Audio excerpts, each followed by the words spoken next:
On June 10, 1912, the small town of Villisca, Iowa, was about to wake up to a nightmare. The quiet of the morning was shattered by a horrifying scene. The Moore family home was silent. The Moores were known for their morning routine. Josiah would take his newspaper and sit on the front steps, sipping his coffee while reading the news. 8 people lay dead in their beds, their faces contorted in silent screams. Mirrors had been covered, cloth draped over faces, and a lamp lit with the wick turned low, as if to mock the impending darkness.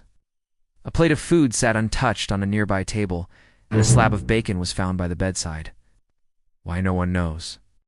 Josiah and Sarah Moore, along with their 4 children, Herman, Catherine, Boyd, and Paul, and 2 young guests, Lena and Ina Stillinger, who were just spending the night, all had been brutally murdered in their sleep.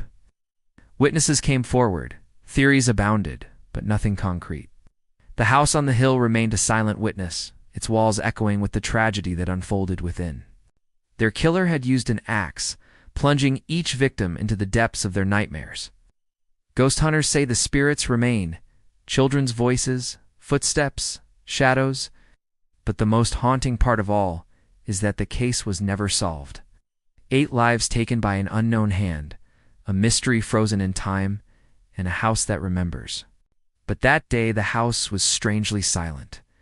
The windows were drawn, and not a soul was stirring outside. When he knocked on the door, there was no answer. Alarmed, he tried again, then broke a window and slipped inside. What he found would haunt him for the rest of his life. No birds singing, no cows lowing, no children playing. Just an eerie calm that sent shivers down the spines of those who ventured near. It all began when a neighbor, Almanzo Banker, noticed something amiss. Panic swept through the town as residents huddled in their homes, convinced a monster lurked among them. He became agitated during his sermon, speaking of demons and perversion.